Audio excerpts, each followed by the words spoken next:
Good evening, everybody. Thanks for joining us here. So, I got a fun topic for you tonight. Oftentimes, as you guys are aware, the deep dives on the Philosopher King podcast tend to be a little bit more free flowing, less um, less intentional in terms of the topics that we want to discuss. Today's a little different. We had an interesting exchange with someone on Twitter who may or may not make it actually tonight, ironically. But Blue Montauk, as you guys know, as Jen, is joining us this evening. But just before I bring her up, and there's potentially someone else joining, but I won't put them on blast yet in case they can't make it. Um, but should be a really interesting conversation about fasting. But before I get to that, just a reminder, check out phoneboothpodcast.substack.com. There's a whole slew of wonderful podcasts there, as you all are well aware. Thank you, Dead Game, for sharing and reposting the stream. I'd ask and love for all of you to do the same. But without further ado, Jen, welcome again. Hi, thanks for Welcome having me back. again. Of course, yeah, pleasure. Thank you, Haywood. Good evening. So we're here to talk about fasting. So Yes, um, because we're I know because fasting legends. we're fasting legends. Exactly. Um, so great. But yeah, I mean, so I think that a lot of people kind of have misconceptions about fasting, about what the benefits are, about the proper ways to do it, and what the most important part about fasting is. I think there's a lot of really cool things to talk about. What do you think is the most important? Let's start with purpose. Why would someone fast? So is it Okay. just to lose weight, or is there a lot of other benefits, or what? Let's No, let's actually, go. I love that we're starting there because I've been fasting since I was about 23 is when I did my first one. I'm 51, so long time. And we've established I can't do math, so that I'll leave that up for you men to mansplain how long I've been fasting. So the reason I did my first fast is because, as you are aware, I was born deaf in my left ear. And at that time, I was seeing an acupuncturist for like some stomach issues, and I made him aware of my hearing loss. And he's like, "Oh, I love this. Let me stick your head full of needles." And so he was trying to tell me I'd really love to work on your ear. And I was like, "Great, okay." And then this guy is a really weird, wonky acupuncturist who like drank his own urine and all kinds of crazy shit. And I didn't do that, but did not listen to that advice. But he's like, "Have you ever heard of using fasting to regain hearing?" I was like, "Nope, news to me." And he told me to read this book called Fasting Can Save Your Life, which is now very expensive on eBay. And it was an old book at the time. Now it's just ancient. It's like a little floppy book, very small yellow book. A lot of people don't know what this book is. But in the book, there was a young lady who was also born deaf in her left ear who cured herself through water fasting. So I was like, wow, of course I will try it. Like, I would love to hear in that ear, obviously. So I read the book, and then he supervised my first fast. And I went on just distilled water, and I lasted 35 days on just Wow. distilled water. And I did, most importantly, hear in that ear for a few moments in time the third Wow. week in the fast. So for me, that is like a huge purpose of fasting is Hmm. to regain my hearing. So I was so amazed that that actually happened to me on the fast, that I would actually regain some hearing in that ear. And so, of course, that was a huge incentive to fast again. But during the time of that fast, especially because it was such a long period of time, I experienced so many other benefits of fasting, which were just incredible benefits. Like, not just the hearing, but the other senses as well, like smell and, seeing better, and just even other kind of senses of just knowing, like feeling things around me. I mean, just incredible things happened to me. Hmm. And I did lose weight, of course I lost weight. I didn't have much weight to lose at the time, but that did happen. And so, yeah, it was just a lot of miraculous things happening to me on that fast. I saw our extra person like basically Yeah. popped in briefly, so I think he's trying to get on. I can see you're trying to get him on. So anyway, I'll Yep. just keep talking while you work on that. So anyway, so yeah, so there are so many reasons to fast, but that was my initial interest in it, and how I was like, I'm always like gonna love fasting. Like fell in love with it because of that, because of the potential of hearing in my ear. And I briefly want to talk about what that felt like too, because as a person who has unilateral hearing, that means I can't hear in stereo. I can't hear where sound comes from, basically. So I basically gained that. I gained in stereo hearing all of a sudden. So Wow. whatever I was listening to just popped in. Like I could hear it, I can like it, imagine. from where it was coming from. And I was so overwhelmed. I mean, I cried because it was, and I didn't know how long it was going to last. And again, it only lasted a couple minutes. But like, so over these past decades of fasting, I have heard again in that year on fasts. And then most recently, a couple months ago, I did about a week long fast. And then I heard in that year after the fast, like the day after, Oh, which was cool. weird. Yeah. So obviously, I mean, I'm still deaf, but I mean, I have had that benefit of hearing in that year when I'm on fasting. So That's that was so my original cool. purpose. Yeah. So next time, if you know that you're like going on a date to the opera or something like that, you can fast beforehand so you can get the full I experience. I've definitely thought about doing that. Like when I wanted to go and do something, like I firmly believe I can regain my hearing because I have regained my hearing, Yeah, right? So yeah. why wouldn't I believe that like it can come back for that? So that's one purpose. So I love that. I love that. And so I think one thing I think that's just more recently getting more appreciation is obviously fasting. There's a lot of different kinds of fasting, right? So there's like Hmm. intermittent fasting, which is just where you leave yourself a window, right, of like 6 hours Hmm. in a day, and it's an everyday thing. A lot of people do like a 48-hour fast, Hmm. but Right. I love that you did a 35-day water only fast. I Hmm. think the longest I've done was water only for 9 days. I think that was the longest I went. Okay. But I have I have done a dry fast. Have you done a dry fast before? Just like No, no water at all. no, I haven't That tried. I was haven't tried that. that was the hardest I'd ever done. Hey, Okay. Hiram, hey, what's up, man? Before I bring you up, did you want me to change your name so that your full name isn't on, or are you okay with your full name coming on the cast? All right, there we go. All right, well, welcome, Hiram. Thank you, thank you. Good to Thank you meet you, for being sir. patient. Oh, 100%, not a problem at all. Nice to meet you. This is Thank you. Jen. Hi, Jen. Ivan, nice to Hi. meet you guys. So just to Ivan. catch you up real quick, I Yes, just ma'am. explained that my first fast was when I was 23. I'm 51, and I did a 35-day fast with just distilled water. And the purpose of that fast was my acupuncturist told me about a book in which a young lady regained her hearing loss, and I am born deaf in my left ear, and that was the purpose of that fast. And I did regain hearing for a few moments in the third week of that fast. So that's what we were talking about right now is just that history. And then Jonah was talking about there's intermittent. He's just explaining the different kinds of fasts. So that's what you Okay, missed. Okay. gotcha. So, Thank you. so yeah, welcome, sir. So you caught my attention with your post, and you commented on Jen's post there about fasting. So, what's Yes, been your experience with fasting, and where do you see the most value? And gotcha. Yeah, so thank you, Jen, for sharing your story. Similar to you, I also started fasting around my 20s. So it was during COVID. So I'm a 99 baby. I'm like aligned with the year. So I'm 26 right now with 2026. So I started fasting when I was 19 going up to 20 because it was during COVID. And at that time, I was working a job as a tutor and a mentor at a high school here with the local districts. And I was in college as well. And I was very, very busy with my schedule. And I noticed that I was eating a little bit later than usual. So I was like, oh man, like, like, why am I eating so late? Like, I'm not getting in my meals. And at that point, Jen and Jonah, I was very overweight. I was around 250, excess body fat, and I was getting bullied a lot too. So there was that.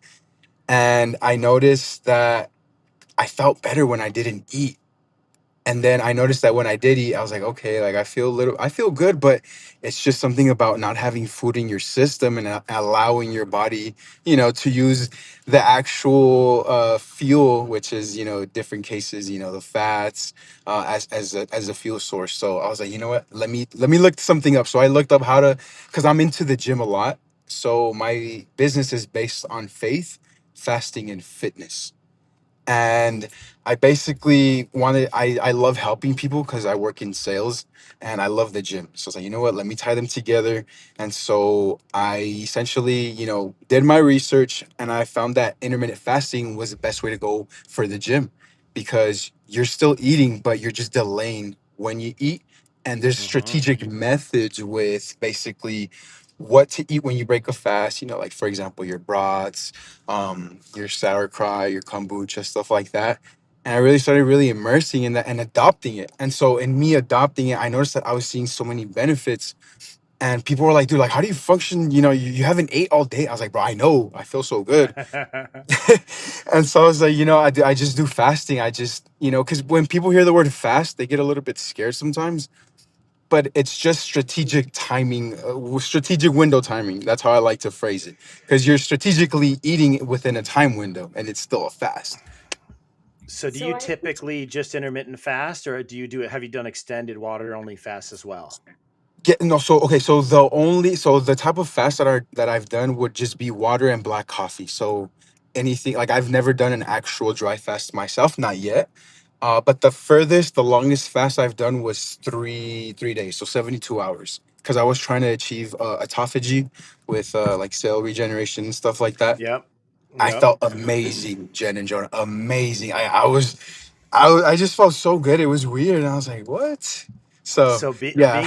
being in the gym a lot, you'll appreciate this. So I've been kind of like a fasting geek for a long time. So I here we're meeting tonight for the first time.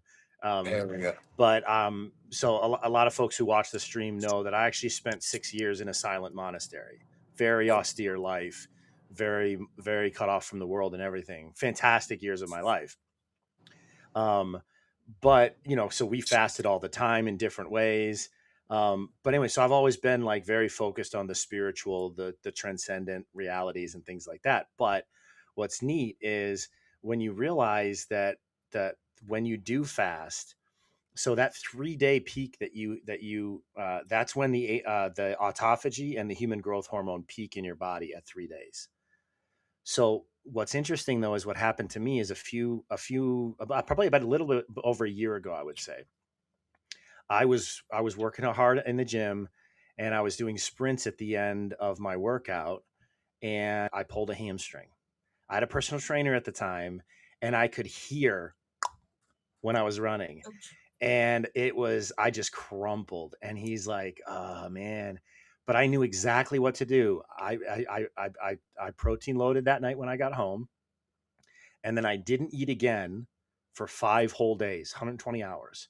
Because what happens is after the HGH spikes and the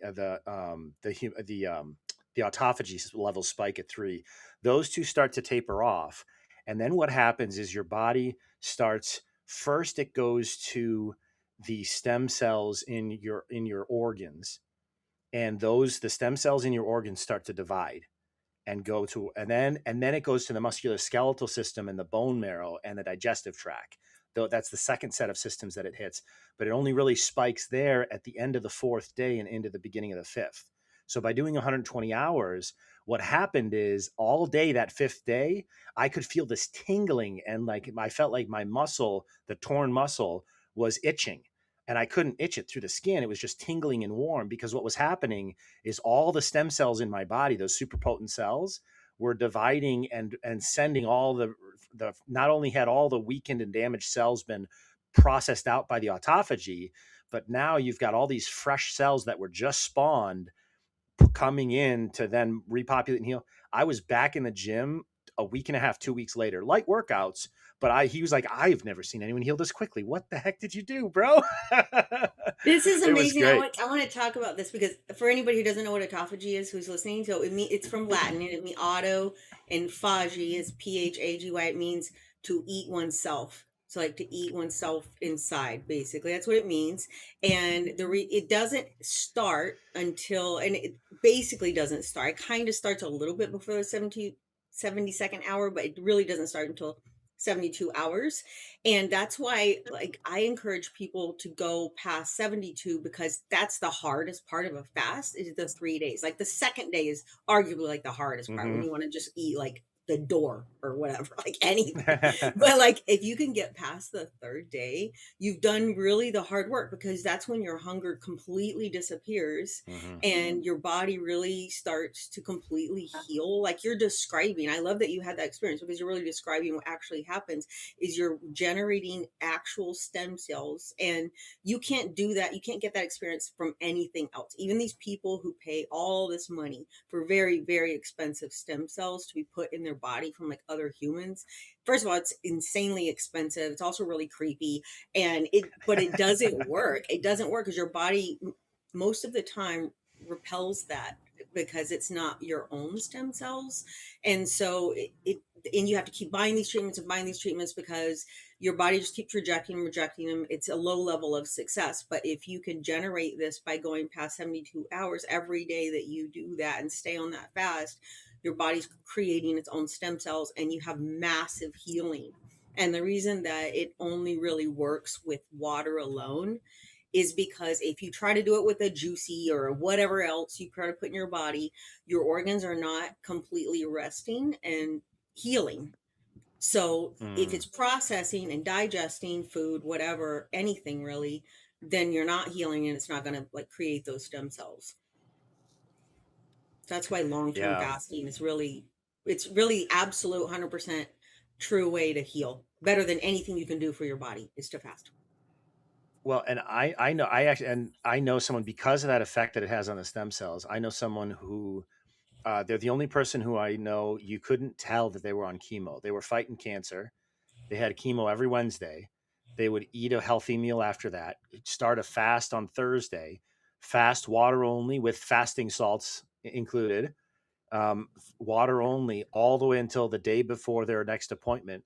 On that Tuesday, they would break the fast gently, avocado or olive oil first, and then some of the fermented foods that you mentioned, Hiram. And then going from there to build to a full meal and a full breakfast before they take the chemo, and then they take the chemo, and then they start the whole process again the next day. They didn't lose any hair, they didn't lose any weight. Like they were able to still go to the gym regularly, keep their muscle mass up. Like it was incredible to see how resilient this person's body was through the chemo process, because they were constantly giving a jolt to their entire body by constantly giving it, stimulating it to reproduce these stem cells.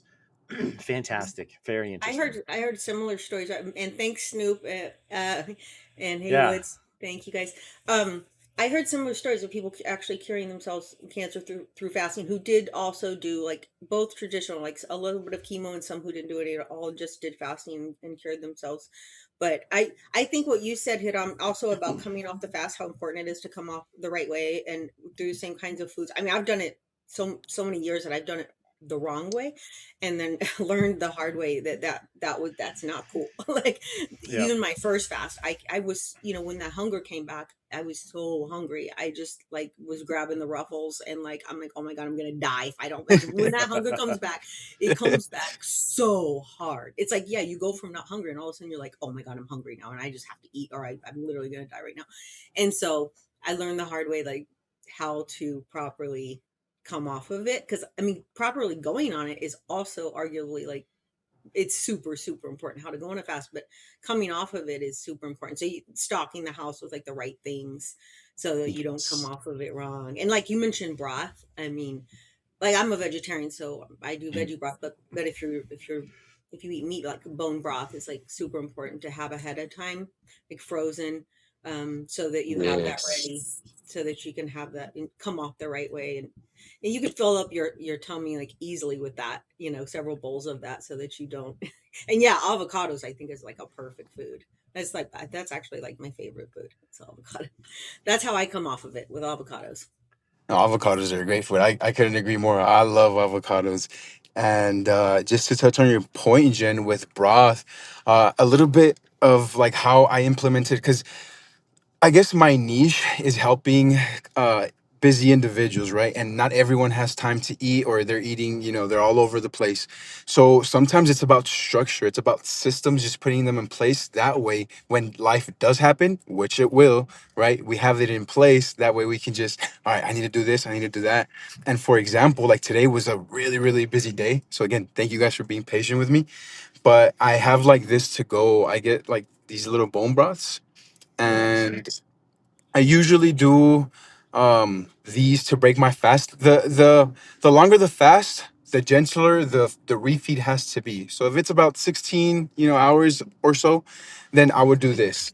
But if it was extended, maybe 24, 48, then I have or like an actual like jar of bone broth because it's organically locally made. And so I just get that. But for now, it's just because I'm on the go. I haven't like I'm fasted right now. I have so much energy. So this is gonna be like my fast because Me I'm too. wet. So I'm all over the place with the energy when I'm fasting. So and then Wednesdays I have church too.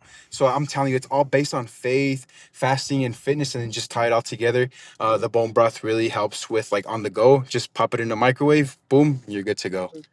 I want to I come love back it. to intermittent fasting because for people listening, they're probably going to be like, I can't do a 30-day fast because whatever. I mean, even if they wanted to, they're probably like, I'm not doing that. And, people who work, heavy jobs where they have to do a lot of activity or whatever, they're just not capable of doing something like that because it is very intense or whatever. They have whatever medications or taking, whatever. I mean, everybody has a different challenge. But intermittent fasting for me, I've been intermittent fasting for over a decade, which means I don't eat anything at all but water until like 5 6 p.m. I haven't had anything at all but water today, and it's 7:30. So, and I'm totally Damn. fine with it. And but that's how I've lived my life. Yeah. But and I can do this. I can go into fasting tonight and not have anything, or I can, whatever that. But I've been doing this for so long that fasting has just become so easy for me. But if you make a habit of getting used to intermittent fasting, even if you don't do it every day, just try to get used to doing it as a part of your lifestyle. Then I don't know what. Oh, Snoop Snoop said says, I've I'm been fasting fasting from from cigarettes cigarettes since since Christmas. Christmas. There you Woo! go, There we buddy. go. Goals, man, goals. No, that's great. But yeah, so if you could just get used to it and make it part of your life, then it'll be easy for you to say, okay, I'm going to do a 1 day, I'm going to do a 3 day fast, or I'm going to go longer or whatever. And yeah, but sometimes I just end up on I ended up on a 2 day fast last week that I didn't plan. And I was just like, oh, I guess I just do that. It just happens. Well, it's Oh, interesting. It's interesting how mindset really shifts things. Like, so for example, when you first find out that when you actually do feel the sensation of hunger, all that means is that now your blood is no longer in your stomach. It doesn't need to be because your stomach is empty. When your stomach is empty and it's sending that signal, that's great because now you know that your blood is it doesn't have to be at the stomach anymore. It can now go to the other organs to start to clean them and heal them, and that's when the autophagy process begins, right? mhm. So when you change that mindset, perception is reality in a lot of ways. All of a sudden when you start to feel hunger, you're like, yeah, right? Or like when you start to feel thirsty, what inspired I did a 3 day dry fast, where no water at all, to the point where they're like, don't brush your teeth, don't wash your hands, don't Oh, touch water because your skin absorbs more water than you realize. And so for 3 days, work from home. Don't worry, I didn't make anyone uncomfortable. um, I felt very thirsty, but when you understand that when you feel thirsty, your body then kicks your neurons, similar to what happens in your body with hunger to help benefit and stimulate your organs to heal. It actually stimulates your brain neurons and the synapses to heal and repair any damage and clean out the brain. So it's fantastic because when you feel that thirst, then your mindset changes and you're like, all right, it's time to light things up, So, so what was I mean, ask because I've never done that. So what's the purpose of refraining from water? So it's just a total like I wouldn't recommend to anyone to go directly from not fasting at all to fasting a dry fast. I would recommend a water fast first because you want to first start restoring all of your organs before you go. But what happens is it actually the dry fast, in addition to kind of the normal benefits of fasting, it has that added element of, because your body, if you think of it survival wise, like anthropologically, if we're without water, it is the highest priority for our bodies to get water ASAP. And so it redirects all of its energies to your to kind of sharpen and clear up your mind so that you can find water and survive, right? Um, so it's very interesting. But so that's it's primarily a cerebral or brain benefit, I guess it's better to say. Hmm. Interesting. Okay.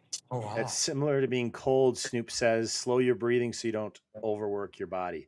Slowing, exact. Yes, that's a great point too. Yeah, like breath control is so important, even when working out and stuff. Mhm. But Yeah. So yeah, I wanted to talk about like, how to start the fast because that's really important too. And again, I've started them wrong so many times, and then I've started them. I've kind of learned how to start the right if you're planning a long term fast. So, I mean, intermittent fasting is one thing, but if we're planning a long term fast, I've been asked this question a lot, so I wanted to talk about it. So, what I do if I am planning to go on a long term fast, first of all, I would say like cut out your vices. You have to cut out your vices like in advance. And that's the hardest thing for people to do because people, they drink alcohol, they drink coffee, they drink whatever, so cut those out first. And obviously, cutting out sugar, right, is like super, super important. And that's the hardest thing for some people is to cut out sugar and then cut out like any kind of whatever quote unquote junk food. So get all that out of your life first because if you try to go on a fast and you have these addictions, that's you're going to fail. You're just setting yourself up for failure. It's hmm really hard to go on a long-term fast and have and like cold turkey off all these things at once.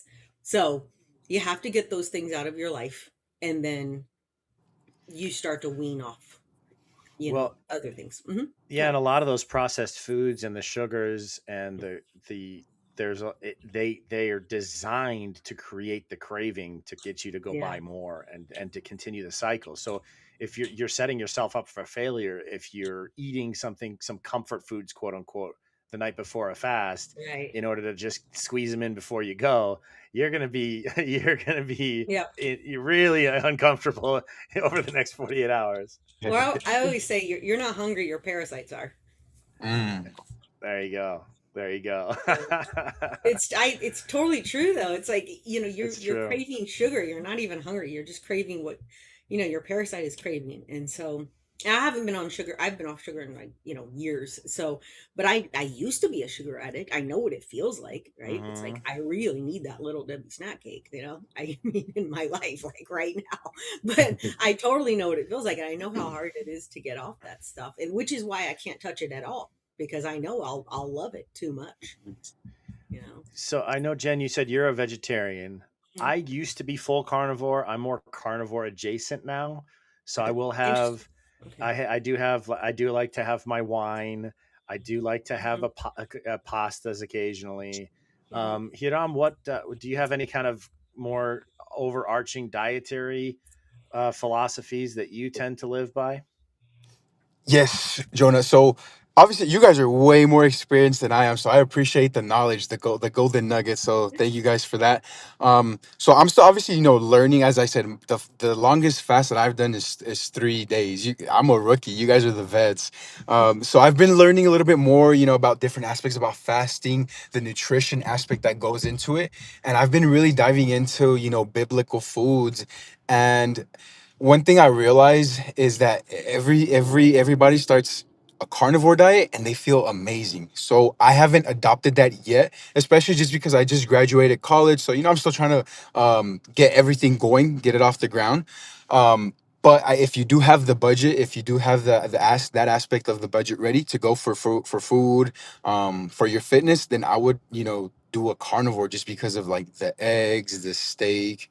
So yeah, I would just, do like a carnivore diet. But myself, I just do, like a lean meats, rice, sweet potatoes. But every time I break my fast, it's either with, with broth, or if I don't have it Mm. available, just with eggs, or just like a light, Greek yogurt, maybe some proteins, or if not, like some kombucha, some sauerkraut, things like that. So Hiram, you've said a couple times faith, fitness, fasting, right? Mhm. And I love that. I'm curious because my mind automatically goes in a couple directions, like discipline and other connected things. But I'd love for you to explain how you've tied those three together and why those three are so connected in your mind. Yes, sir. So for me, being so in sales, I got into sales my senior year of college by working with the sports teams here in the city. And so we worked with selling to businesses. And so I realized once you're in sales, it's like, okay, you're really in it just to help people, because sales gets like a bad rep, but just like anything, you know what I mean? And one of my mentors was like, here, read this book. And it was a tiny book. And one quote that really stuck with me was, in life, you get what you want by helping others get what they want. And I'm like, okay, how can I be of service to people? Because King Solomon in the Bible, God came to him with a blank check, basically, and he's like, okay, write your number. And instead of writing a number, he asked for wisdom. And I was like, okay, like, dear Lord, give me the wisdom, to do the thing that you put me here to do. And I really started tying everything together, fasting, faith, and fitness. But I realized one thing, that there's a problem going on in the United States, and, maybe the world, but it's, obesity, high blood pressure, people aren't being healthy. My cousin, he gave me, some leeway with this, but he was in a relationship and he wasn't, keeping up to his best self. And it all starts with habits. Like I mentioned before, it's the systems and having something in place. That way, when life does happen, and it will, you have something to go through and to make it easier. And I guess that's where I come into with the accountability aspect, because anyone could just, get, a meal plan, and, a workout plan, but it's up to, them to actually go through with it. And sometimes, people, they fall off, they don't have anyone to keep them accountable. And I felt like with myself adopting, different, no, philanthropic views, I'm like, okay, I really want to help people achieve like their best self, specifically men 25 and older, because I work with a lot of business owners. And one thing I realized is that they're always on the go. And I was able to customize how they ate, when they ate, based off of their schedule, just to make it easier for them. Hmm. Okay, how can I be of service for you? Like, let me be creative with my aspect, because God put his creativity inside all of us. He didn't put all of his creativity inside one of us. So we each have something to offer. And I'm like, okay, I can offer you my fitness and my creativity for your life based off what I see. I love that. One of my favorite medieval authors, um, Seton, I think her name was. She said that God has so arranged our world so that we can all have something to teach the other everyone else in our life. We all have something to give. So for our charity, so that we can always be giving that out of love, we can be showing that love to others. But for our humility, he's made it so that everybody has something that they can teach us. We can learn something from everybody we meet. So if we have that heart of trying to learn something from everyone we meet, but also trying to offer what we have to offer, it's this beautiful symbiotic element that is all pervasive throughout. So I love it. I love it. You know, Catherine of Siena was her name. Yeah. Go this ahead. brings up an interesting point, because I've been fasting so long that back when I was started fasting, it was like a no. Like, this is terrible. You're gonna die. Like, don't do this. No, seriously, it was wildly like, this was Hmm. the thing. Like, you do not fast. Like, this upset my children, this upset my partners, this upset everybody in my life. And so now it's like, it's all the rage, just like being a vegan was like, no, oh my God, you're killing yourself, and now it's the popular thing to do. I have so many apologies owed to me, by the way. But anyway, that's not the point. It's not about me, but I'm just saying. Yeah, so this goes way back, to when like, I would say this advice to, if you are going to long term fast, anybody's going to do this, think about who you're going to tell and who you're going to share that with in your life, because it can cause some issues in your relationship. It can cause some issues in the family. And I brought this up on another podcast. I can't remember if you were there, Jonah, when I said I dated an Italian man for a very long time. and I was going on a fast, and this like was I asked him not to tell his mother, but he did. And so, all of a sudden it was like, you're starving to death, and it was like everybody wanted to feed me, and so this can be a thing. Like, you have to be really careful who you like share this information with in your life, because Mm-hmm. people are going to have an input. They are going to get upset. And so you just have to like choose wisely, if yeah, just be careful. And they You love know. you. It's not that they, they want to hurt, but some people also may not, do this out of love. You just have to be careful. So you have to think that through when Mm-hmm. you go on a fast, because and it's not just about getting negativity. It's about, you really do need more rest. Okay? You can't always put in a really good Mm-hmm. workout, especially for women. This I mean, I can only say it as a woman, but I've talked to men who fasted. I've talked to a lot of women who fasted, but I, as a woman, need a lot of rest when I'm really fasting long term. I can only walk for a few minutes. I can't do like anything else really heavy lifting wise.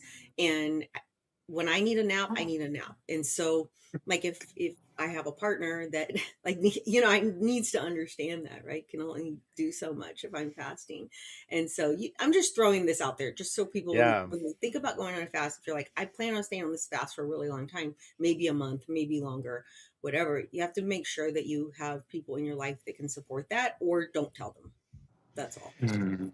Yeah. Yeah, that's an interesting point because so for me to like know who is close to you and because like for me, yeah, there are certain people that I don't know that I wouldn't tell necessarily, but I wouldn't go out of my way to tell. Whereas there's one or two other guys in my life who I know are always wanting me to be the best man I can be and always pushing me to excel and to grow.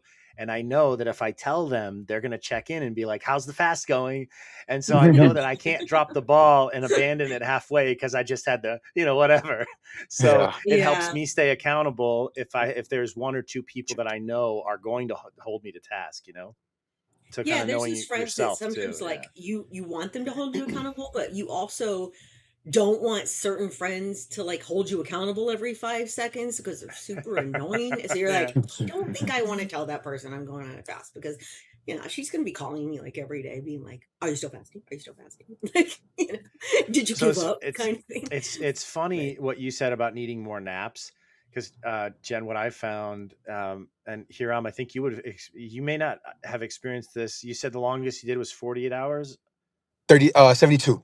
Oh, 72. Okay. Yes, So you sir. might have started experiencing it the third day there. But what I found is like third into fourth day, what tends to happen is I run warm nor just generally. Like I don't usually need a jacket at any time of year. But like so if I take my temperature, I'm typically not just at the 98.6. I'm typically just my resting temperature is higher, but I can feel my body temperature drop. I start to get chilly. I need a sweatshirt all the time. And like when I get into an extended fast, I know my body's conserving energy. My body cools down. I have to sleep longer instead of just the 6 to 8 that I need. Now I need 8 to 10, maybe a little more. Right. So I can tell. But my mind is always so clear, though. It's incredible. But Yeah. well, I would say too, if you're gonna plan it, Snoop feels attacked. If you're gonna if you're gonna do a long fast, I've found like the absolute best way to do it is, well, first of all, I mentioned this to you, Jonah, when you were saying let's do it. I think I don't remember how long you said, 40 days, and I said I never plan like how long I'm gonna do, because I do it based upon when my hunger returns. So now what I do, if I am planning to do this for a long time, so I tell people either get, if it depending on your budget, either get a high colonic. If you've never had one, they're great. I mean that. I'm not just like Snoop. I'm sure he has one every night. Either get a high colonic, or clean yourself out using psyllium husk or something like that to really clean out your system, uh-huh. because you don't want to use the fast as your cleanse.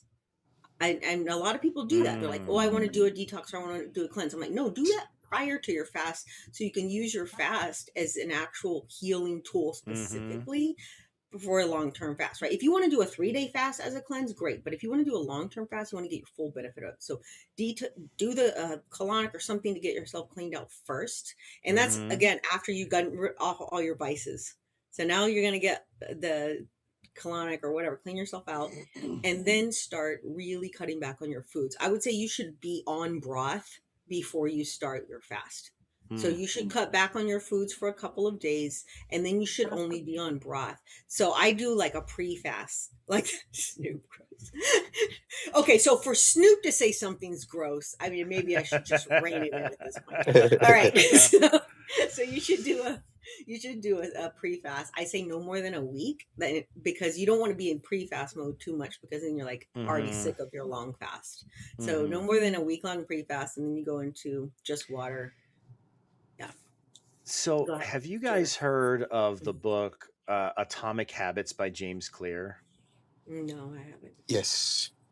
Yeah, have you read it, Hiram? I haven't. That's actually on my next read because right now I just started Think and Grow Rich by Napoleon Hill. So that's actually on Nice. my next read. That's crazy. Okay. That book will change your life. Atomic Habits will change your life.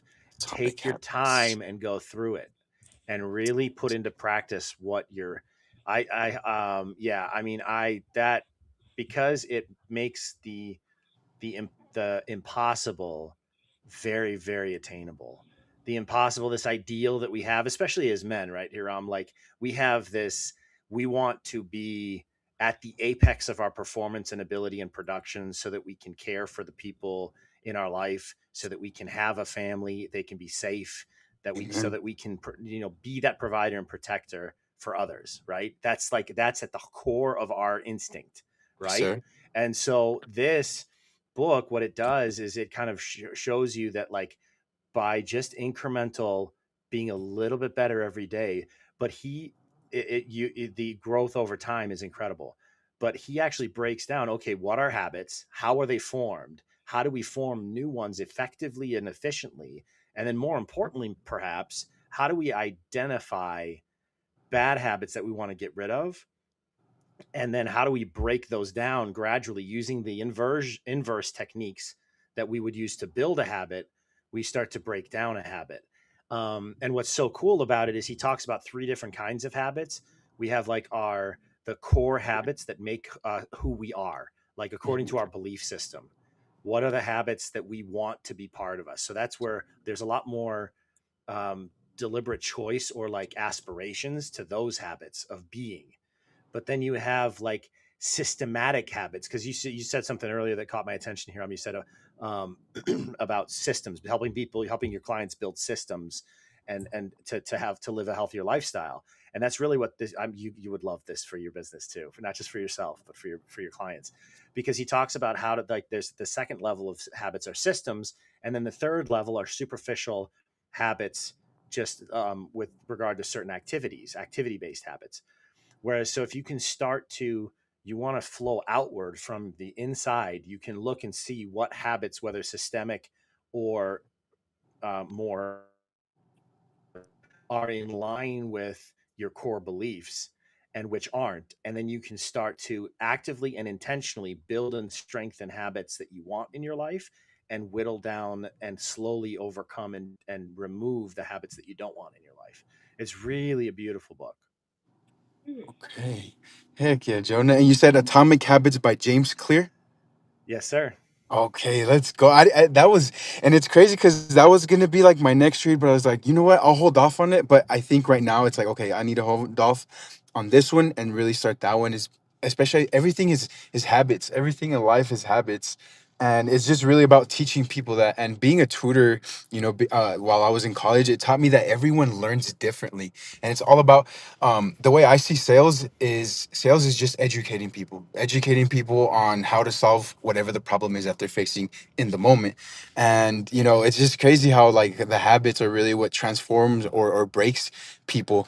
And I'm gonna definitely add James Clear Atomic Habits. That way I can really implement it on myself a little bit further, and then for my clients as well. And I appreciate you guys because I'm still like a rookie when it comes to fasting and business, but I just had to take a chance on myself. And like I said, it's just all about educating people. And just how you guys are educating, I'm getting educated as well. Well, I I think love it. what I was saying, like if people can make a habit, like you're like a habit of intermittent fasting, it will make it so much easier. And also unhabiting themselves from the vices. Those two Mm. things are like the biggest, because once you get rid of those, because those are also just habits, they're just bad habits. That's all they are. And if once you get rid of all that, then fasting is then it can change your life. You know. Snoop says you're ahead of the curve here. Thank you, Yeah. sir. So Snoop is about my age, and we're all about the same age, more or less, give or take 5 years or so. So, Okay. um, but yeah, so we're like, 40s ish. 40s ish. So, I'm There we go. 51. He's being nice. I'm 51. No, honestly, age is like how it goes. Like age is just the number. Like you guys are so vibrant. Like the way you talk, and I know it's gonna sound corny, but the way you guys talk, you guys are full of life. So you might feel 40s, 50s, but you're young. You're young at heart, especially the way you guys are navigating. And I see everything as like frequency and energy. So it's not really about the age. And then practicing fasting, so it only adds to the health element of how you guys are yeah. operating. So no, that's awesome. Well, Thanks, I really Adam. You can appreciate.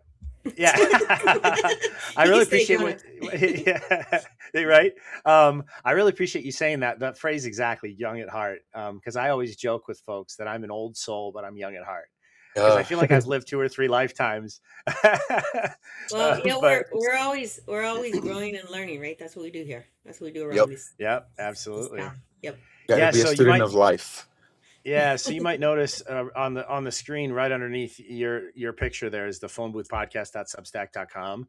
So there's a group of us guys and now gals as well who it started with the phone booth podcast and now is a phone booth production company, but it's all like vibrant, like full of life people who are seeking truth, kind of separating from the media trends that are just trying to keep us feeding and absorbing entertainment, food and circus, and trying to live our best life by seeking truth, seeking to build each other up in that pursuit of truth.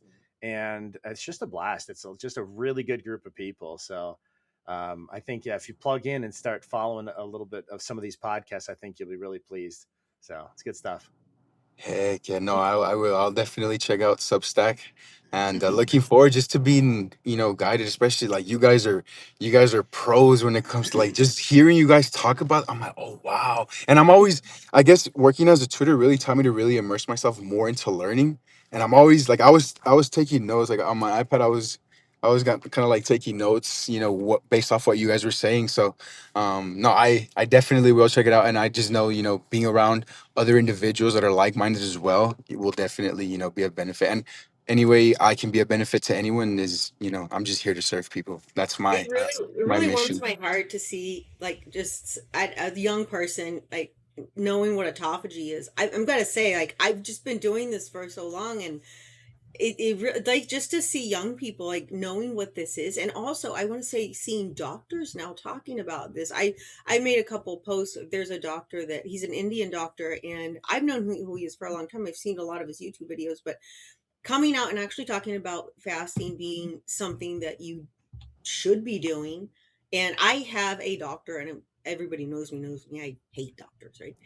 But I have a doctor who is the only doctor I'll see. I mean, he's like 3 hours from me now at this point, but because I've moved away. But I will go to him because he is also an Indian doctor, and he tells me, like, you need to go on a fast. Like, the only time I've ever seen him for a problem, he's like, well, go on a 30-day fast. You know what you need to do. And I'm like, yeah, you're right. Yeah, you're right. He's like, come Yeah, back yeah. here when you're off your fast. Why haven't you gone on a fast before you got here? And I'm like, yeah, yeah, true, true. But it's nice to Well, see some doctors actually being coming around and admitting that, yeah, fasting is the way to go. Well, and a word of encouragement for you as well here. I first of all, thank you. I mean, you're very kind with your words, Oh, and you're thank very you. kind in your observations about us. But to encourage you as well, that spirit of humility, where you're seeking to learn and not out there telling everybody else what's what, but where you're constantly seeking information, that hunger of your heart for the truth and for learning and knowledge will take you very, very far. And the fact that, like, as Jen was just saying, like, even just to have on your radar right now, you said you're mid 20s. Yes, sir. 26. Okay, so this is so funny. Before you came on, Jen and I were just kind of laughing. We're like, we have no idea who this person is or what they're going to be like. It'll be a very interesting conversation.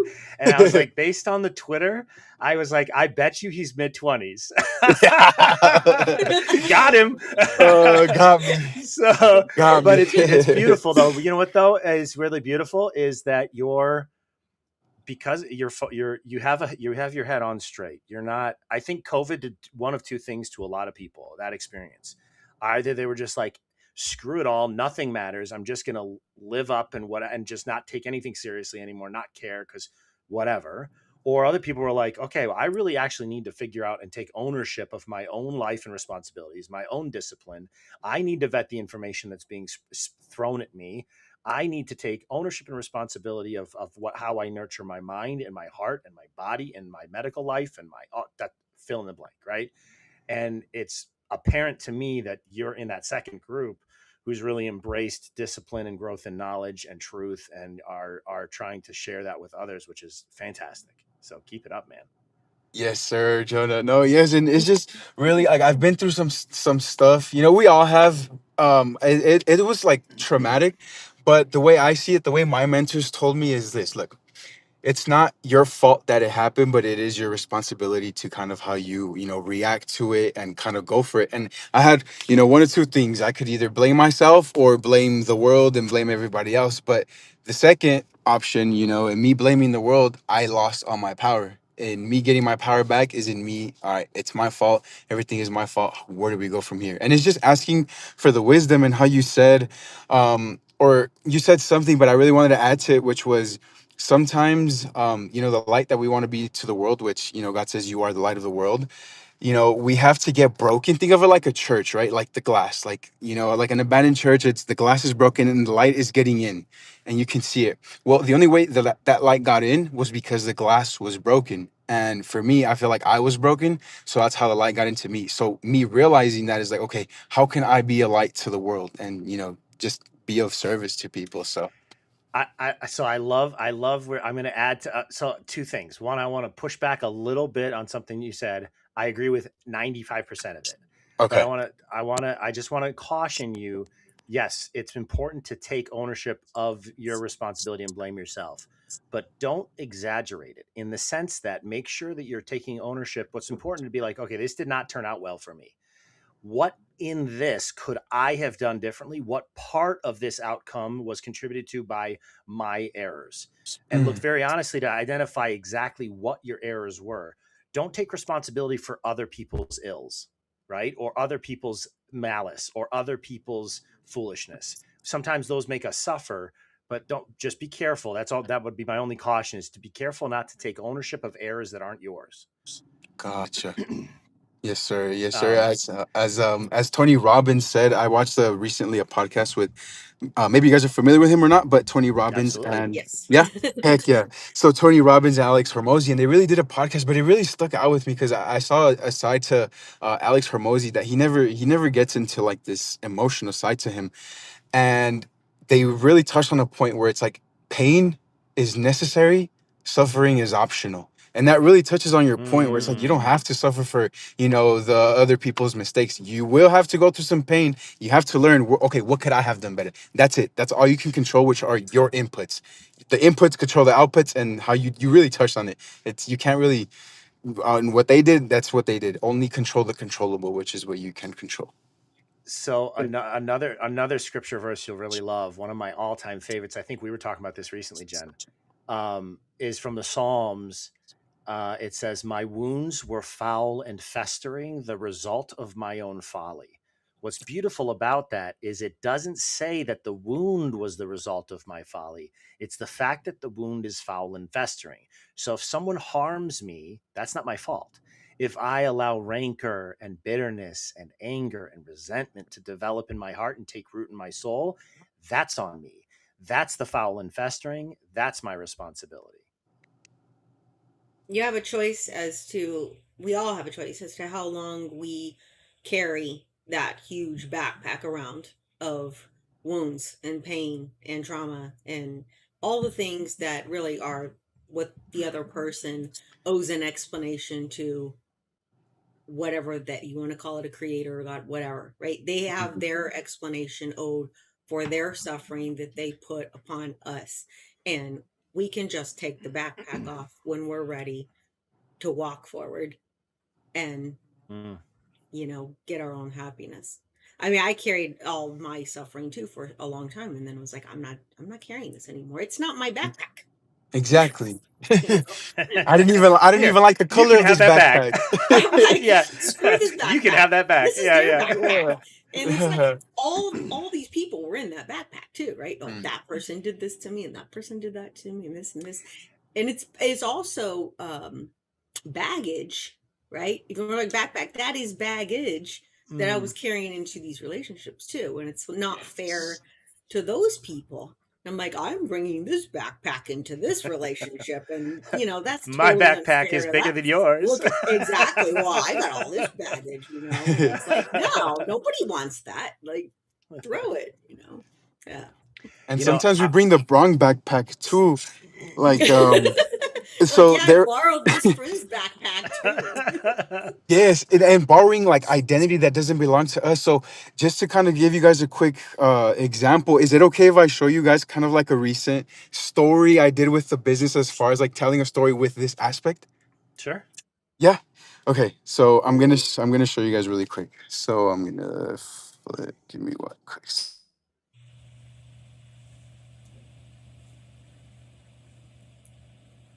We see just black, just darkness. Oh, there it Oh, is. it's not. You guys can't see it. Oh, Now we can okay. see it. Yes. Yeah. Okay. So Tony Robbins said in a relationship, he was talking to a guy and he said, dude, the best thing you can do in a relationship is select the right person. And he's like, dude, you should have told Mm. me this earlier because I would have selected somebody else. And he's like, wait, not so fast. He's like, not in the way you're thinking. And so he's like, what do you mean? He's like, yeah, it's about who you select to show up in that relationship, meaning what you can control, who you select in that relationship, whether it's the wounded version of you or the healed version of you. And I thought Mm. about something, so I wanted to tell a story to my audience because of Valentine's coming up. And it says a lot of breakups don't happen because people don't care. They happen because life gets chaotic and they selected the wrong person. And then I go on to say, not in the way you're thinking though. They selected the wrong version of themselves to show up for that relationship. Mm. And then I kind of gave an example as to one of my clients. He came to me, he's like, dude, like I lost my girlfriend, like and I started asking him about what he's doing with his habits, and I told him what to do on how to, like what I do personally and with my best clients. And he sent me this just to kind of sum it up. He just said like, Mm-hmm. thank you, dude, like you helped me get closer to God, you helped me take care of my body. And he's like, I just want to thank you for being real family. And that's what it's all about. So then Yeah. the next slide goes to, we installed a simple system, no dating advice, just structure. So you control the inputs because you can't control the outputs. The inputs will control the outputs and you can control Mm-hmm. this. So then food, sleep routines, that's where the control really starts. So then I just, go on to like, okay, so I have, a 7-day reset. And yeah, that's I love that. the baggage is you're showing up based on who you select to show up, and you have full control over that. Sometimes we don't realize that we have damaged nervous systems and that goes all into place. But yeah, it's just selecting who you really want to show up and being aware of that ultimately. Well, and I think a good point to kind of connect this back to a point you made earlier as well, is so how do I select the right person to show up in a relation in my relationship, the best version of me? How do I select that person? And one of the things I think the mistake we do is we either run from our brokenness that you described or that you mentioned earlier, that brokenness, that's when the light comes in. But does that brokenness actually, but so if you look back at scripture, the two miracles, the two most prominent miracles that our Lord worked was, first he turned the water into wine, and then he multiplied the loaves. Those are like the two main centerpieces of his works. Not when he healed a person, but when he did other things, right? Well, what do those two things have in common? Before the grapes become wine, they're crushed and they're broken. Before the grain becomes flour, it's crushed and it's broken. So if we're going to truly fulfill our purpose in this life, and live up to what God wants of us, what our role, our living up to our higher selves, um, then as God, that best version of ourselves, then I have to embrace the brokenness. I know I'm Mhm. broken. I can't change that, but if I ignore it, life gets bad. If I lean into it, embrace it, and identify as it gets bad. But I can, starting from that brokenness, transcend and use that as fuel, because it's from the brokenness of the grain that we get the flour that becomes that warm, fluffy bread. It's from the brokenness of the grape that then ferments that we get that lovely red wine that goes so well with a juicy steak. So like, it's those things that I think that brokenness is the beginning of the story, not the end, not the centerpiece. It's the seed. Yeah, you ever I notice that agree. it's only broken people that know how to fix anything ever. Uh, Like, I mean, if you, any podcaster, any teacher, professor, anybody, whoever has the best advice on how to fix anything has been the most broken. That's it. And it, of any Mm-hmm. age, you know, Yeah. and I see these people that I admire who are out there giving advice on whatever, the people that I follow, and every time I hear their backstory, they're just the most broken person. They were either Mm. burned in some fire, or like they just have like the worst thing that has happened to them, and they've come up from out of that. And like Robert Greene, you know, this guy, he's fascinating. I was following him for a long time, and I noticed his face was like, you know, something was going on, and I ended up hearing a story, and yeah, he had been in a freaking fire, and you know, he was, Mm. and it was, he has this awful traumatic thing, and yeah, and I was like, wow, no wonder this guy's been through so much, you know, but it's stuff like that, you know, it's always these people Mm-hmm. that have been through a lot of trauma. And John, you know, hit on you. I don't know you yet, but I've been through a lot of trauma in my life. But yeah, this is like, it's brought me nothing but wisdom, nothing but yes, ma'am. resilience, nothing but knowing that I can absolutely accomplish impossible things only because I did. I had Exactly. to, you know, I had no choice. Yes, ma'am. Yeah, and so you know, you never really take advice from somebody who has, and all these people that you mentioned too, like um oh my gosh, what's his name? The guy you just mentioned. Robert Greene. No, the other one. Uh, Tony Robinson. Tony Tony, oh, thank Robbins. you. Tony Robbins. Freaking slipped right out of my head. Yeah, no, he's been through a lot too, you know, and look where he is out there, you know, being able to help so many people. I mean, his voice is a little, you know, but And Yeah. that's what attract, because sometimes, like, it's just like there's a reason why you're like, I remember his voice when I first heard it. I was like, whoa, like, dude has a deep voice. I'm like, how do I get it like that? But then I started actually, because I think I was just hearing him, I wasn't listening to him. And there's a difference, and maybe I'm Mm. saying it wrong. If I apologize. But like, Mhm. I was hearing him, but I wasn't listening until I really did listen. I was like, oh wow, like, you know what? This is wow, like it literally changed my life. And yeah, Mm. like, we're all broken, but that's how the light gets in. It's up to us to allow it to get in. You know what I mean? Yeah. And you got to go within, and it's uncomfortable, it's scary. And I think that's why a lot of people, they don't want, like, broken people, they don't want to look within, if they're not healed. But it's up to us, to help people, because there's a story. Maybe you guys have heard it, right? Maybe you guys have heard it. So it's two scenarios. The first one, it's the same setting, and it's a folklore, but it goes as is. There's people sitting, right, and they have bowls, and they have soup spoons, and the bowls are full of soup. There's two rules though. One is you can't eat from your own bowl, and the second one is you can't eat from your own spoon. And it's like, if you do eat, you vanish forever, you disappear. And so it's like, okay, go for it, right? And so, I guess, extracting us from the situation, we're looking at it, and people are vanishing, and it's because they're eating, right? And it says you can't eat from your own food, your own bowl.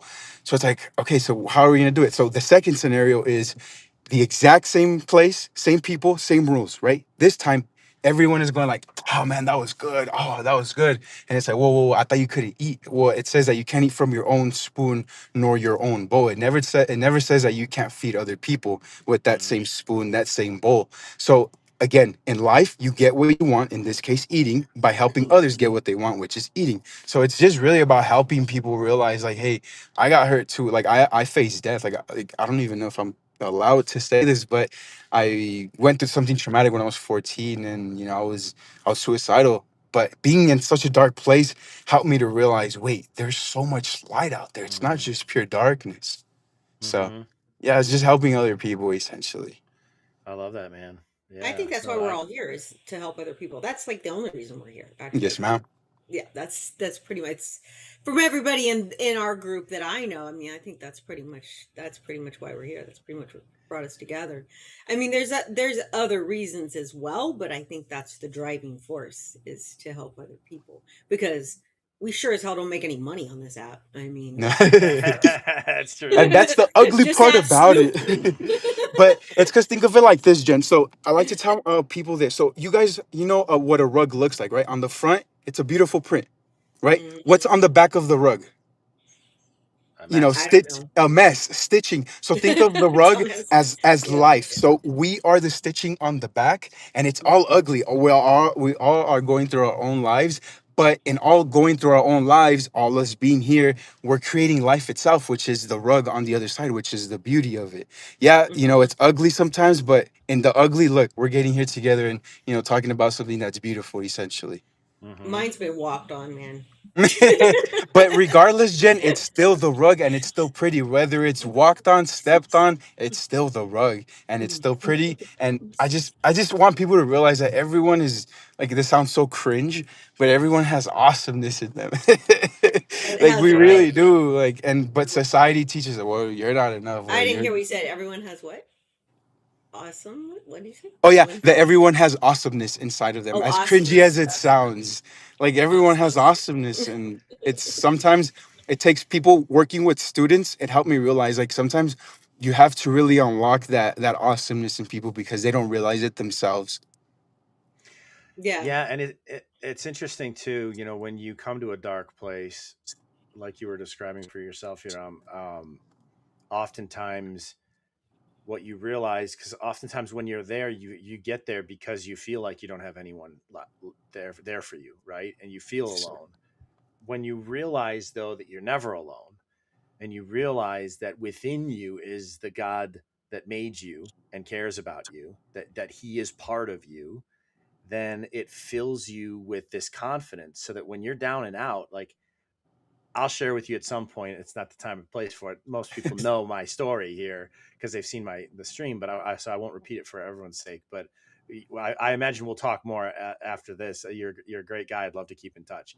Yes, sir. Um, Thank you. but but I think that, like, when you get down to the point where you have no one to rely on, but you just have to trust in your connection with God, and you have to trust that you'll get through it. And when you do get through those really hard times, then when you see new hard times in front of you, you're like, hey, we got this. Like, nothing phases you to the Oh, extent that it did before, right? yes, sir. That's I Yes, cool. think sir. it's actually quite, and I don't share the same beliefs as Joan and you do about God, Mhm. but I think it's really empowering when you realize it is an alone journey, and you're it's kind of shocking and alarming, but at the same time it's really empowering when you get through it alone. But I do believe in, like, my higher self. I mean, Jonah knows this. I'm very connected to my own prime creator, higher self, whatever. I have a different, like, concept of it, but I don't feel alone either because of that. And carrying myself through that, with my higher self, has been, like, I don't know how to describe how um, joyful that has made me. Like, reaching my darkest moments and being able to know that I can come through that, right? When all Mm-hmm. these humans have kind of not been there, but Mm. it's okay because I know whatever comes, like, yeah, there's that strength inside of me, and I know it. I know I've got this, like, every single time. So I don't have to rely on other people. I had an interesting conversation with a friend too, because as a woman, like, I had this kind of epiphany that it's almost like, wow, this is how men feel all the time. Like, like I don't know if this is coming across right, but like, feeling that, like, aloneness all the time, like everything's on them, like they have to, like, take care of everything and they don't have anyone else.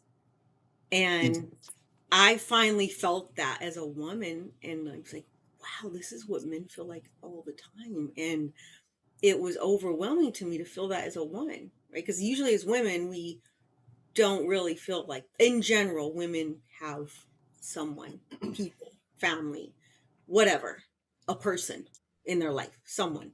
And I was at this point where I was like, I didn't have that at all. Mm. And I was like, I literally have no one but myself. And yeah, I just realized, like, wow, this is what men feel like all the time. And And that is sometimes, so heavy. yeah, Mm. yeah, And I do have like men telling me that, yeah, that's what it feels like all the time for us. And I was like, wow, that sucks.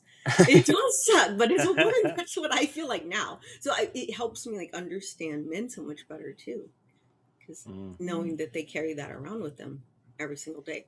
Mm. Yes, man. Yeah, how you mentioned it sucks, but you know what though? Like, there's pressure in the privilege, and how I tell my clients, because it's not just about changing the body and the habits. It's about changing the mindset and how you look at things. So we're like, oh, you know what? I have to go to the gym, or I have to go do this, and I tell them like, look, just switch it from I have to I get to, because there's a lot of people that wanted to go to the gym or that wanted to do whatever it is you want to do that didn't get to. You know what I mean? And yeah, it sucks, but I think there's beauty in that, and there's beauty in struggle, whether you're male or female, because it's not the destination that's the jet. How does it go? No, no, it's the journey is the destination, not the destination itself. Oh, you're If Yeah, right. that and It is makes a that's sense. privilege. It like is a privilege to be able to do those things. You're absolutely right. Like looking at it with gratitude and attitude, right? And Attitude of gratitude, yes, ma'am. You said there it you best. go. There you go. That's like the great philosopher, tongue in cheek. The great philosopher Miley Cyrus says, it's the climb. It's not about how fast you get there. she's so amazing, not to Uh, mention we were talking about age, talking about somebody who's aged so well, right? oh, she's reached but into her you full know, demonhood, you know? and no, and so yeah. Snoop says exactly here. Change the neuro association, and There you this is a go. really great point. But yeah, Yeah. to circle back to what you just said about the pressure, it's not the what were your words exactly? Again, you said something. Privilege It's is a not privilege is a pressure. No, pressure is a privilege. the pressure of the privilege. Yeah, something like that. Yeah. So what's neat is I had a mentor years ago who told me I he was like, so how have you been? Mm. How's it going? And I was like, oh, there's just I'm good. I'm like, there's been a lot of stress lately at work or whatever. And he's like, well, hold on. What did you say? Stress? No, no, no, no. Stress kills. Pressure makes diamonds. There's a Oof. lot of pressure at work. That's Mm. what you should change your words. You change your life. And I was Ooh. Very noted. interesting. Yes, sir. Yes, sir. I mean, the power is in the tongue. The power is In in the that tongue. case, I'm wearing a bunch of diamonds that are invisible, okay? I don't There know you go. what's going on here. There you go. Where's um, my diamonds? Oh man. yeah, no, I mean it's so beautiful. Yeah, there's something else about diamonds, but yeah, no, that's great stuff. No, it's true. It really is all about like attitude. And it gets hard. It gets hard. It really does. But in reading the word, because I also implement faith into like my social media. So I have a tab on Instagram where it has like it says the word, because I try to like appeal to like Gen Z 25 and older. So how we're talking. So there's one called the word for the word. So it says the word, and it's like it's scriptures, and I try to post one at least one every day, or if not every other day. And it talks about how the power is in the tongue, and people don't realize that when they say like, oh, I am. So Jonah and Jen, I'm gonna give you guys homework, and you're gonna tell yourself every morning, I am worthy, I am capable, and I am unstoppable. And the reason for that is because I am is, and I know you don't have the same beliefs, Jen, but the Mhm. I am is his name, is God's name. So when people say, oh, don't use his name in vain, they're more so talking about like when they say, I am dumb, I am not worthy, I am not this, I am not that. So when I tell Mm, people, like, let's just say you're working on being healthy, but you're not, instead of saying, oh, I am not healthy, you're going to switch it to I am working on being healthy, because there's always going to be hmm times where there's a season for everything, as it says, right? There's a season for everything. And it's just I guess just helping people realize that hey, it's hard, but I'm here with you, and Hey, you're tougher than that. I gotta push back here, okay? Even though Yes, this is ma'am. amazingly positive and wonderful and everything, I have to. So I'll share my beliefs in something that I want to give back to you. Yes, ma'am. I believe that words are spells and they're No, I very agree. powerful. And so I'm at a point in my belief system where I don't use words at all. I Mm. use images. Like, in other words, I am imagining where I want to live and I see a Ooh, beautiful cottage, right, with like a fireplace. okay. And this is where I want to live. So I don't even say I'm living in a cottage. I see the cottage in my mind Mm, and that's what I put out there now. And when I want something, I don't use any words at all. So that's just my personal belief. It's like mm. I'm kind of just don't use words. I use images and I have lucid dreams almost every night. I Oh, can't wow. even tell they're real. Like, I mean, I can't tell what's real. I wake up sometimes and I'm like, oh my God, yeah. But like, and Yeah. that's what I do. I just dream in images with no words. And it's working so There we far go. pretty well. But Heck yeah. Well, that's cool. It's interesting too, like this idea of words, because if words have a positive power, they have a negative power, and you know, I appreciate the perspective that if words have a power, so all the more so does like an imaginative image have power. One of the things um, that I would say, just to kind of accent a little bit, or to kind of take it in slightly different directions from what you were saying here, Hmm. about the words, is it goes both ways as well. So not only should we like, is it good to intentionally, whether it's through visualization or speaking, Hmm. but it's also, we're told in scripture that out of the abundance of the heart, the mouth speaks. So oftentimes, when I'm not paying attention and I say something, sometimes that can be an indication of of something in my heart that I'm harboring, something that needs Mm. healing, something that needs me to put my attention on, understand, and heal from, release from, address, whatever it is. But sometimes, if we catch ourselves saying something that we didn't like that we said, it's often sometimes such a wonderful little red flag that if we pay attention, can we can follow for the root of that little flag, and find something in our heart that needs healing. Mm. Interesting.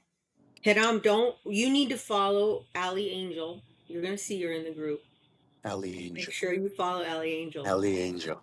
She's Gotcha. jumping timelines like every And 3 it's times a crazy. day, and she's amazing. And you're gonna love what she talks a lot about these words and I'm positivity and I'm stuff. just so in shock, Jen. Like just being here with you. Like I don't know, there's just the conversations we're having, and like the year that I've had, it was obviously like maybe you guys are aware, but it's the snake year still because this year's the horse year, but it doesn't activate till February 17th. So we're in the process of what snakes do and shed their skin, right?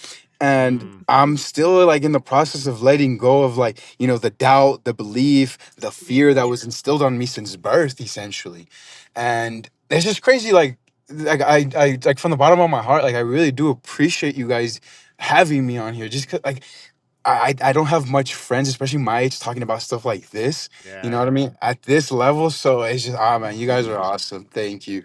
I Well, appreciate again that you're finding somebody your age that is growing like this and growing their mind. It's rare to see, in my opinion, to see somebody so open for that much growth. I think it's really admirable. well, Thank you. and encouragement for you as well. That loneliness of, like, you don't find many people your age to talk about things like this with. You'll always feel that. Just embrace it and get used to it, because Yeah, in our lives at this age, this is why we're found each other. We live on opposite sides community. of the country, we live all over the place. It's because there aren't that many people that are truly seeking with intentionality, Mm, like these kinds of conversations and deeper reflections on life and everything. So don't be discouraged by the loneliness. Don't look down on the other what's in your generation, because they're not with you on these conversations. But just continue to plant seeds and yep.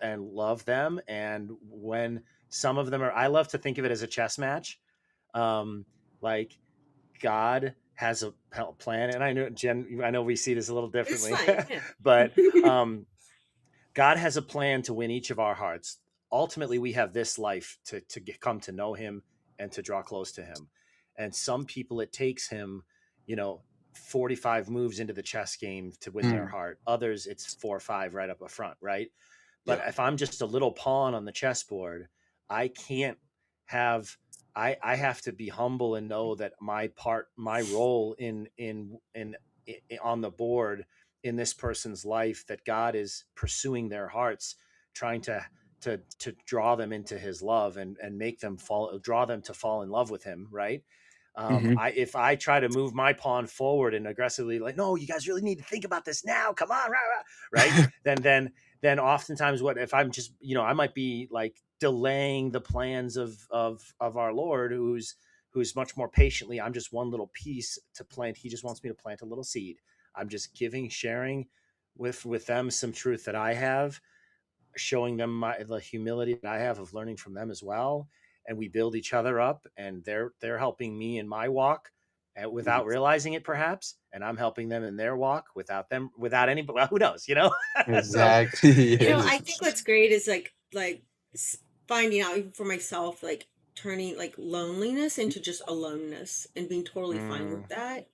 And Mm. then finding my people here online, which is crazy, right? Because it's like this crazy world of X, and just really understanding that it is a family, and we all do want to help each other. mhm. We want to help the rest of us, quote unquote, ascend or whatever you want to call it, but just grow our minds and everything, and knowing that even in our aloneness, we're just so very loved and appreciated, and we're different too. Like, Jonah is, very Catholic and believes in God and all this, and I have a completely opposite viewpoint, but we still respect each other so much in our journeys, and that's what I found here to be so cool. and Yes. and and that's the thing here, just to kind of underline what Jen just said there, because I was just about to say something similar. Because Mm. one of the things that I really love about this group, on the Phone Booth Podcast, and a lot of the regulars who are in the chat here, is that we do have a wide range of philosophical or theological belief systems, but we're all pursuing truth Mm. intentionally and vivaciously. But so you can tell, though, the underlying theme is mutual respect. So, like, I'm trying to find words to communicate these ideas that are so dear to my heart in ways that are at once true to my beliefs, but at the same time respectful of what I know to be Jen's different beliefs, Mhm. right? And likewise, you could hear her saying the op just now. She was trying to kind of say what she was trying to say in a way that Mhm. would resonate more with us. So it's just so beautiful because you have that. It's such a. I find it to be a treasure where you find this mutual respect, um, combined with that mutual love for truth and for each other. Really, that's cool. It's all Yeah. love. It's all love. That's what it's all about. Love. It's Like if awesome. Well, people, we are all, truth seekers at the bottom of all of this. We're just seeking truth and we're sharing truth. We're just trying to help others find it, and it's the truth group.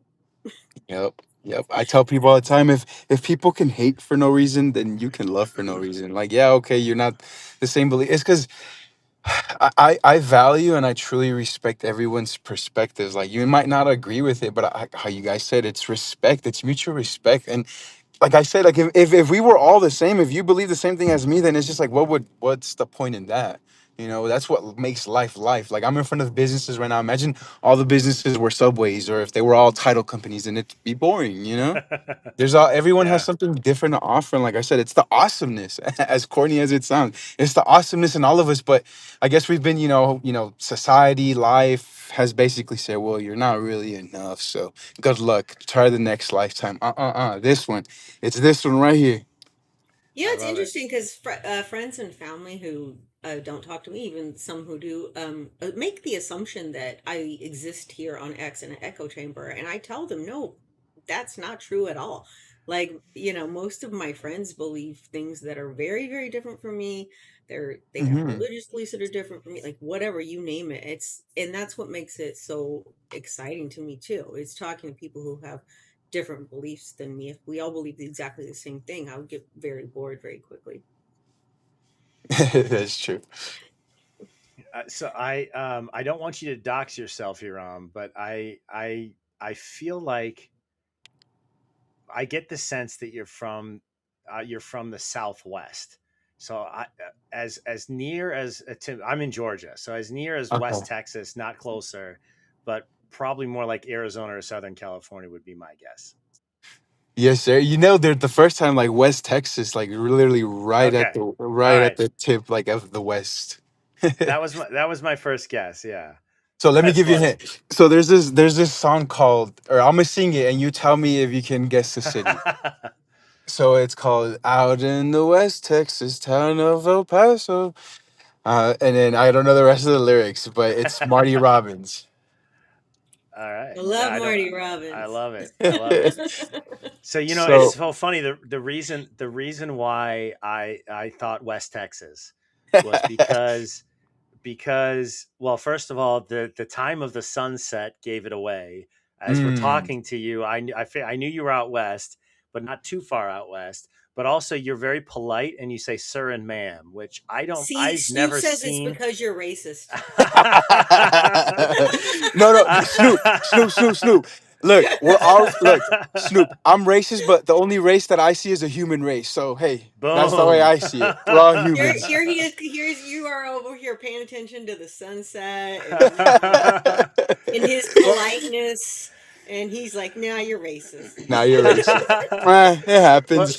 so it's funny, yeah, because the sir and the ma'am, I was like, okay, that's definitely the South, but I don't feel that's not Arizona or California. And when I started thinking about, because I was just appreciating your respect, the Yes, respectful sir. nature, and then I was like, but he's not by me because it's been dark here for hours, and I just watched the sun go down behind him. So I'm like, all right, narrowing it down. Uh, I mean, I I'm love on the it. beach in Connecticut here, so oh, there you go. There you go. I love it. I love it. uh, So, Hiram, was this the first time you jumped on a live? yes, sir. Yeah, it was the very first time I ever done like a live podcast. Anything having to do with like fasting, faith, or fitness. It's my first time. So I thank you love it, again. man. No, dude. I amazing. mean, it's you. You're great conversation, great heart, great mind. And I really Thank appreciate the courage to do something you hadn't done before. And we go live all the time, so it's kind of like very comfortable for us. But I understand you. that, like, if you haven't done it before, but that willingness to step into discomfort is super admirable. And so I appreciate that courage on your part there, sir. Thank you. And you just have to get comfortable being uncomfortable, as my coach used to There, tell me. there So you go. you just There you sometimes you just go. gotta go through it. And something told me, I'm like, no, like, you need community, like, and something drew me. And like when I told you, Jonah, when I logged in, I was like, oh man, they have backgrounds. I'm in the car. What am I doing? But then you're like, Oh, no, it's dude, it's cool. I was like, great. all right, let me go. Let me Yep. like it's all about how I tell my how my mentor told me. He's like, dude, like you're gonna look dumb in the beginning, but that's what you want. You know what I mean? That's what you want, because eventually you're not gonna look dumb. Well, and just for your peace of mind too, I've had people who didn't even have their cameras worked out, so it was just a gray box talking to me. I've had Oh wow. people who were literally um, in the middle of a property management shift, and they just stepped outside, and so they were between buildings, like walking down the block with with the sun and the palm trees behind them. It was a beautiful view, but it was just funny. So don't worry at all. Yeah, not at all. The Gotcha. conversation is what's important, and that was has been wonderful with you. I'm going to ask you as well, Jen, but Yeah. we'll start with you, Hiram. Last thoughts, takeaways. I know we kind of went as is the Philosopher King way. Typically, we'll kind of start on a topic and go in, God knows where from there. Always beautiful, deep topics. Um, but in case I think this is probably the first time when we talked the other day on Twitter. Mhm. Twitter, it'll always be Twitter to me. Is the Philosopher King, as you know, was Plato's ideal of the man, right? We must be kings in the sense that we have to take ownership and responsibility over that which is in our control, our sphere of influence, but Mhm. we have to do so with wisdom as a philosopher that looks to the higher truths and tries to guide everything in his care and order it for its highest good, right? So that's kind of the spirit behind this whole thing that you find yourself in this evening. But kind of on that note, and with that kind of backdrop, and I know, we came talking about fasting and went to so many more beautiful topics.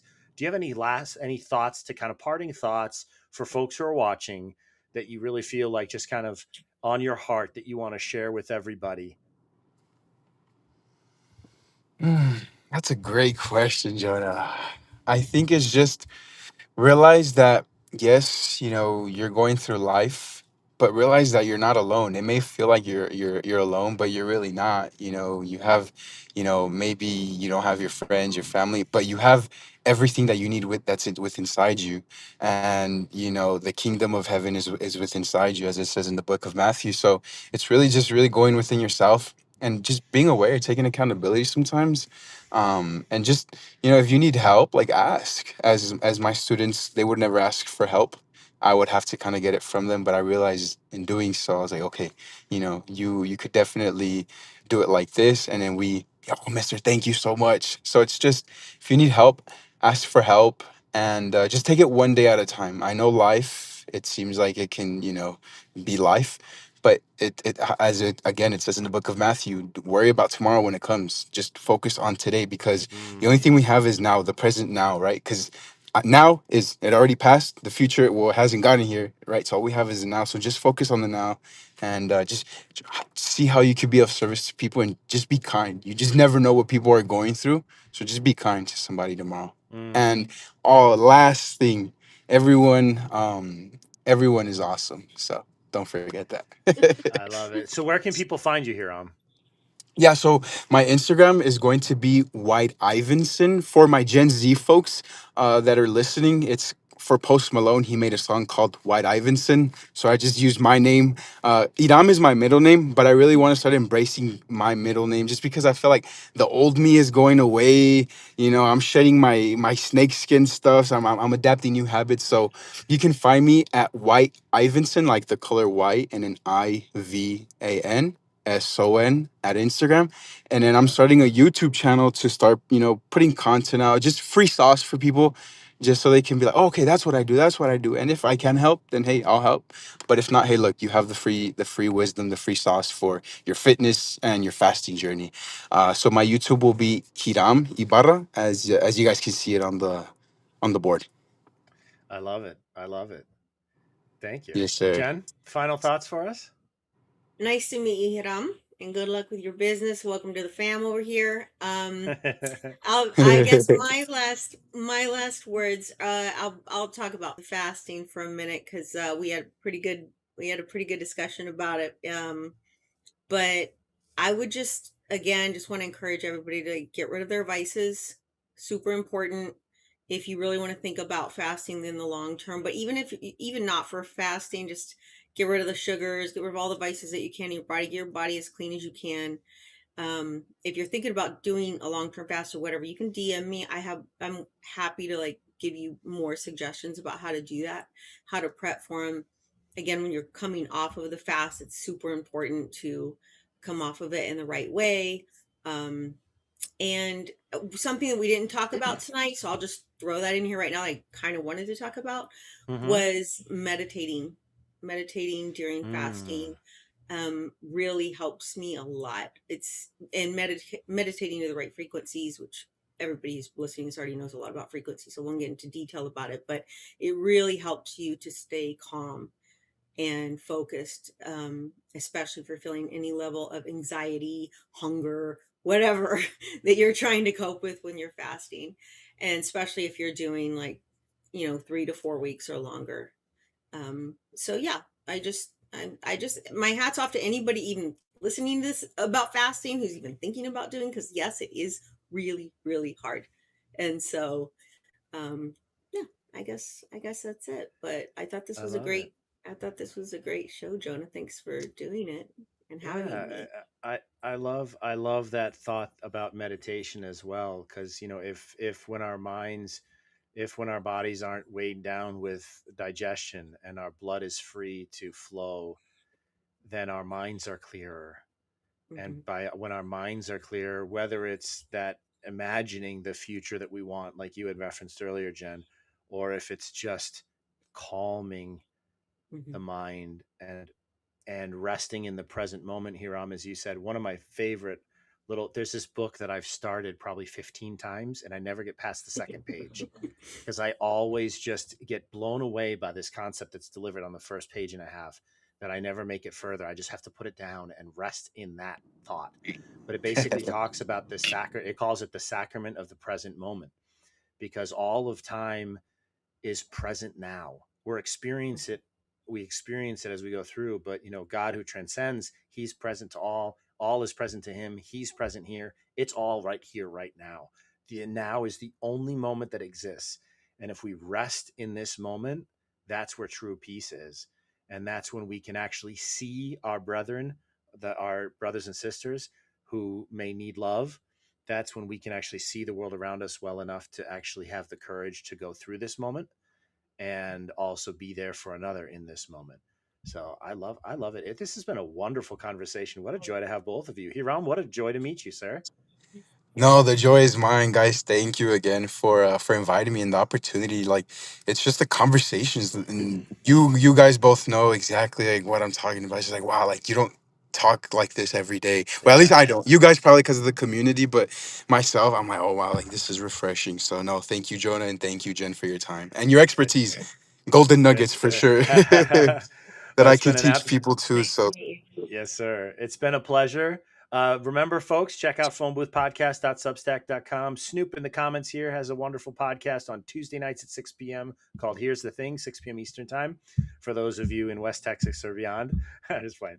And then, and then, obviously, Philosopher Templars, King, Templars on as well.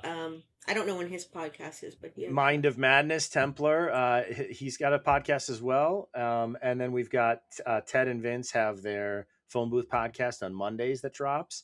And then there's just so many others. Check it out at Phone Booth Podcast.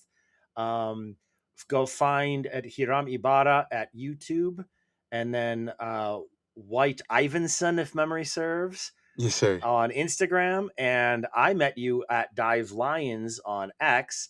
And you can, of course, find Jen at Blue Montauk on X. And of course, you can find me on YouTube at Jonah Stormrider and on X at Jonah Stormrider. Hiram, Jen, pleasure, absolute pleasure. And I look forward to our next conversations whenever that may be.